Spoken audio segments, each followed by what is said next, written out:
اور اللہ رب العزت سے میں نے دعا کی کہ اللہ رب العزت میری اس کاوش کو اپنی بارگاہ میں قبول و منظور فرما لے. یہ اس کا خلاصہ ہے. تو یہ امام ابو جعفر طحاوی رحمہ اللہ نے مقدمہ میں ذکر کیا. اب جب اس مقدمہ کو دیکھتے ہیں، ایک تو یہ بات معلوم ہوتی ہے کہ یہ احادیث صحیح ہیں، ان کی سندیں ان کے نزدیک قابل قبول ہیں، اور دوسرا ہم دیکھتے ہیں کہ اس کو جو روایت کرنے والے راوی ہیں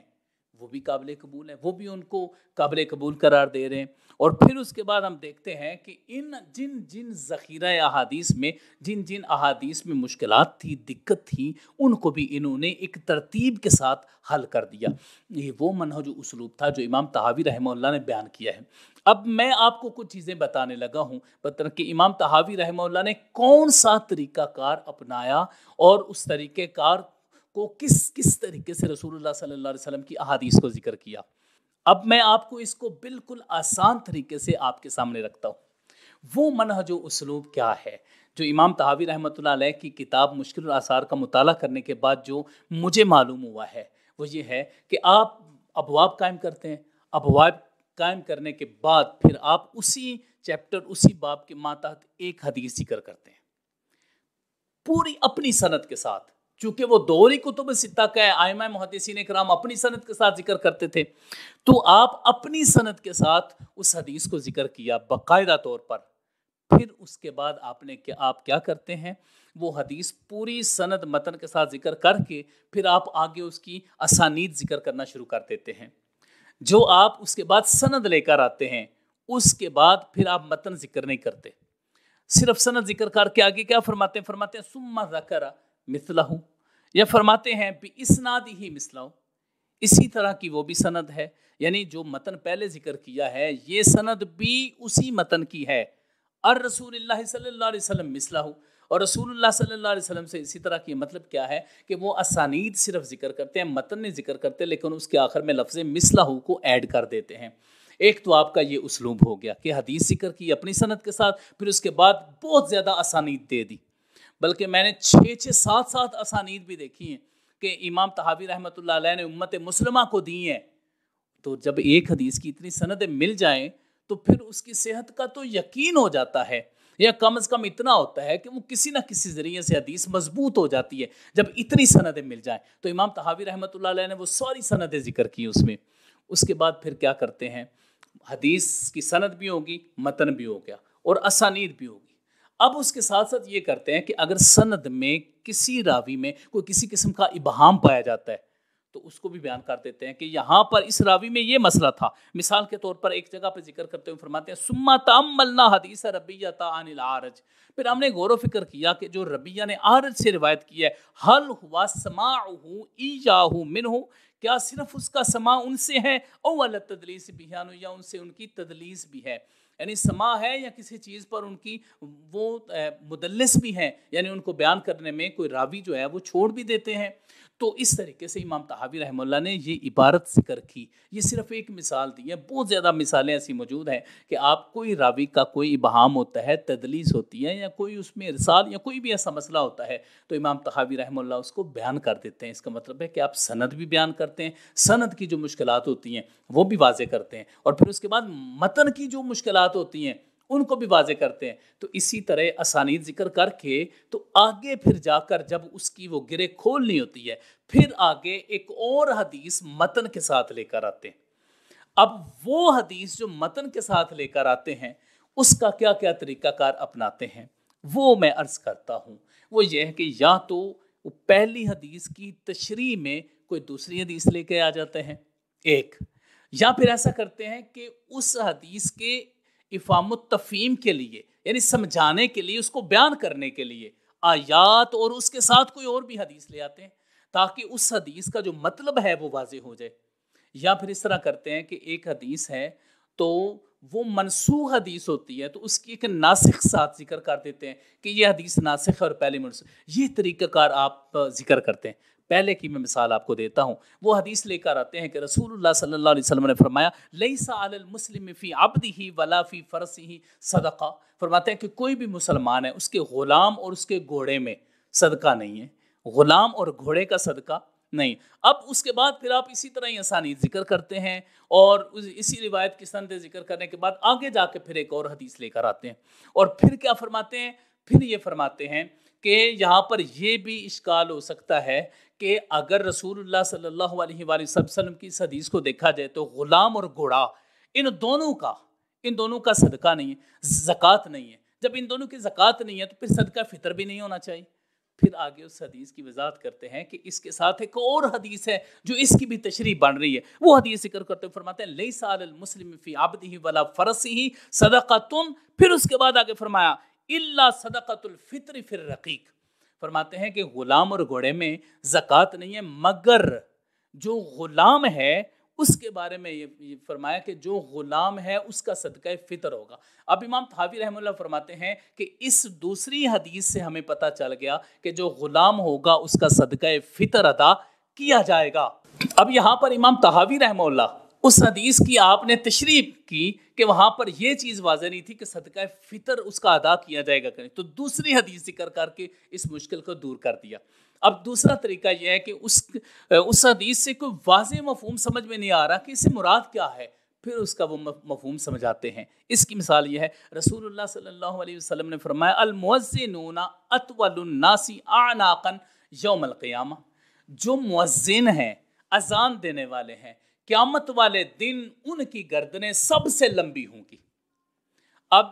یہ اگر دیکھا جائے تو تخلیقی طور پر ایک چیز سامنے آتی ہے کہ اللہ تعالیٰ ان کی گردنیں بڑھا دیں گے، یا تو یہ اس سے مراد ہو سکتا ہے، تو یا پھر اس کا کوئی اور مفہوم ہو سکتا ہے۔ تو اس حوالے سے امام طحاوی رحمہ اللہ بڑی خوبصورت اس کی تشریح کرتے ہوئے فرمایا کہ اللہ نے فرمایا وَمَنْ أَحْسَنُ قَوْلًا مِّمَّنْ دَعَا إِلَى اللَّهِ، اس سے بڑی اچھی بات کس کی ہو سکتی ہے جو اللہ کی طرف بلاتا ہے، یعنی سب سے اچھا قول اس کا ہوتا ہے جو لوگوں کو اللہ کی طرف بلاتا ہے۔ اب وہ چونکہ اذان پڑھنے والا لوگوں کو اللہ کی طرف بلاتا ہے، اذان دیتا ہے، سارے لوگ سنتے ہیں، تو فرمایا کہ اس کا ایک مقام و مرتبہ ہے۔ تو امام طحاوی رحمہ اللہ نے گویا کہ یہاں پر اس کی وضاحت یہ کر دی کہ اس سے مراد ان کا جو اجر و ثواب اور قیامت والے دن جو مقام و مرتبہ ہے وہ اس طرح ہوگا، یا تو یہ ہوگا کہ جو ان نے اذانیں پڑھی ہوئی ہیں ان کا کثرت کے ساتھ ان کو ثواب دیا جائے گا تو وہ گردنیں اٹھا کر اس ثواب کے منتظر ہوں گے، تو یا پھر اس کا مطلب یہ ہے کہ اللہ رب العزت ان کو اجر و ثواب اتنا عطا فرما دیں گے کہ باقی سب سے وہ بڑھ جائیں گے، تو گویا کہ ثواب کامل اور ثواب کے زیادہ ہونے کی طرف اشارہ ہے، نہ کہ ان کی تخلیقی اعتبار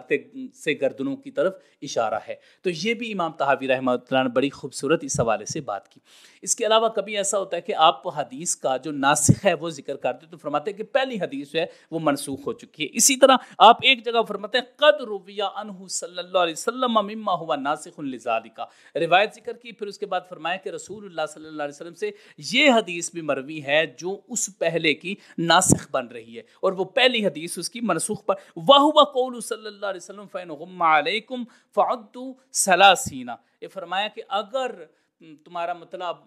مطلع جو ہے وہ ابر آلود ہو جائے تو پھر 3 دن جو ہے وہ پورے کر لو، یا متشابہ ہو جائے، کوئی چاند نظر تمہیں نہ آ رہا ہو تو 30 دن اس کے مکمل کر لو۔ بلکہ یہ اختصار کے ساتھ یہ ہے کہ امام طحاوی رحمہ اللہ نے ان طریقوں سے حدیث کے ساتھ تشریح کی، یا اس کے مفہوم کو واضح کیا، یا ناسخ و منسوخ کو بیان کیا۔ اس کے علاوہ بھی کئی ایسے طریقہ کار ہیں جسے امام طحاوی رحمہ اللہ نے سمجھانے کی کوشش کی ہے۔ تو اس طریقے سے امام طحاوی رحمہ اللہ علیہ نے مشکل الآثار کی گرہ کھولی۔ اب یہ جو کتاب آپ نے لکھی ہے اس کا مقام و مرتبہ کیا ہے؟ محدثین کرام اس کے بارے میں، اس کتاب کے بارے میں کیا فرماتے ہیں جو مشکل الآثار کتاب ہے؟ اس حوالے سے امام ابراہیم شافعی اور امام سخاوی رحمہ اللہ دونوں کا الگ الگ قول ان کی کتابوں میں موجود ہے، وہ میں عرض کرتا ہوں وہ کیا ہے۔ فرماتے ہیں ابو جعفر الطحاوی کتابہ مشکل الآثار، امام ابو جعفر طحاوی کی کتاب مشکل الآثار وہو من اجل کتبہ، وہ ان کی کتابوں میں سے عظیم الشان کتاب ہے جو مشکل الآثار۔ اس کا مطلب ہے کہ محدثین کرام نے اس کتاب کو پڑھا اور پڑھنے کے بعد یہ فیصلہ دیا کہ یہ کتاب بہت ہی اعلیٰ اور بہت ہی عظیم الشان کتاب ہے۔ امام ابن حجر اسقلانی اس کتاب کے حوالے سے کیا فرماتے ہیں؟ فرماتے ہیں فَإِنْ خَفِيَ الْمَعْنَى، مشہور کتاب نخبۃ الفکر جو مدارس میں پڑھائی جاتی ہے امام ابن حجر اسقلانی کی، اس میں فرماتے ہیں فَإِنْ خَفِيَ الْمَعْنَى احتیج الی شرح الغریب و بیان المشکل، فرماتے ہیں کہ اگر معنی پوشیدہ ہو جائے تو پھر تم امام طحاوی رحمہ اللہ کی کتاب شرح معانی الاثار اور مشکل الاثار پڑھو، تاکہ تمہیں وہ جو چھپے ہوئے اس کے معنی ہیں اس کی سمجھ آ جائے۔ اب امام ابن حجر اسقلانی جو بہت بڑے محدث، عظیم محدث ہیں، وہ بھی اس کتاب کو اتھینٹک قرار دے رہے ہیں اور یہ بتا رہے ہیں کہ اگر آپ کے ایسے معاملات ہوں تو آپ اس کتاب کا مطالعہ کریں۔